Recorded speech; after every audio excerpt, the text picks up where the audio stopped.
Hi guys, welcome to my YouTube channel. So ఈ రోజు నేను మంచి క్రేజీ అప్డేట్ తో మీ ముందుకు వచ్చేసాను. అదేమిటంటే డాకు మహారాజ్ బాలకృష్ణ గారు జైలర్ 2 మూవీలో ఉన్నాడా లేడా?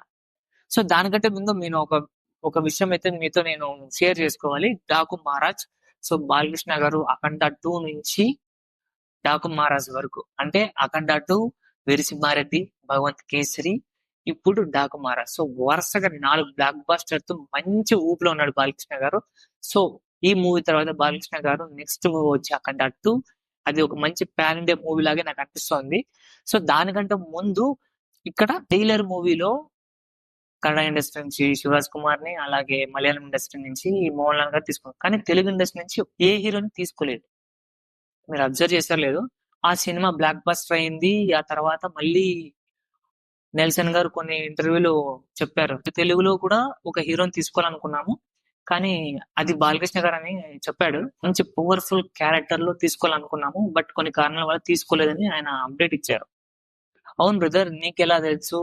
ఆల్రెడీ ఇంకా అఫీషియల్ గా కన్ఫర్మేషన్ లేదు, ఏం లేదు బాలకృష్ణ గారు జైలర్ 2 లో మూవీలో ఉన్నారా లేదని. మరి నువ్వు ఎలా చెప్తున్నావు అంటే, ఏం లేదు, సింపుల్.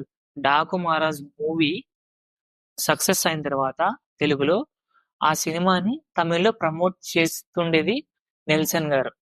ఆల్రెడీ కన్ఫర్మ్ అయిపోయింది, బట్ అఫీషియల్ గా అయితే బయటికి రాలేదు న్యూస్. దానితో పాటు నేను ట్విట్టర్ లో చాలా కామెంట్స్ కూడా వచ్చాయి. ఏమనంటే, క్లియర్ అయిపోయింది బాలకృష్ణ గారు జైలు 2 మూవీలో చేస్తున్నారు అనేది క్లియర్ కట్ అండి. సో దానికైతే డౌటే లేదు. నేను చెప్పేది ఏమంటే, బాలకృష్ణ గారు అయితే కెమెరా రోల్ జైలర్ 2 లో ఉన్నాడు, అందులో డౌట్ ఏం లేదు. సో ఇంతవరకు బాలకృష్ణ గారు ఏం మల్టీ స్టార్ చేయలేదు. అలాగే కెమెరా రోల్స్ అంటే మన తెలుగులో చేశారు కానీ, బట్ వేరే లాంగ్వేజెస్ లో అస్సలు చేయలేదు ఆయన. ప్రెసెంట్ బాలకృష్ణ గారికి ఒక మాస్ ఫాలోయింగ్ ఉంది. ఆ మాస్ ఫాలోయింగ్ తగ్గట్టు ఆయన సినిమాలకు బ్లాక్ బస్టర్ అవుతున్నాయి. సో ఈ టైంలో బాలకృష్ణ గారిని అయితే కంపల్సరీ తీసుకోవడం అయితే జరిగింది. ఎస్పెషల్లీ బాలకృష్ణ ఫ్యాన్స్ కి ఇది మంచి క్రేజీ అప్డేట్ అనేది చెప్పొచ్చు గైస్. సో నా వీడియో మీకు నచ్చినట్లయితే షేర్ చేయండి, లైక్ చేయండి అండ్ సబ్స్క్రైబ్ చేయండి.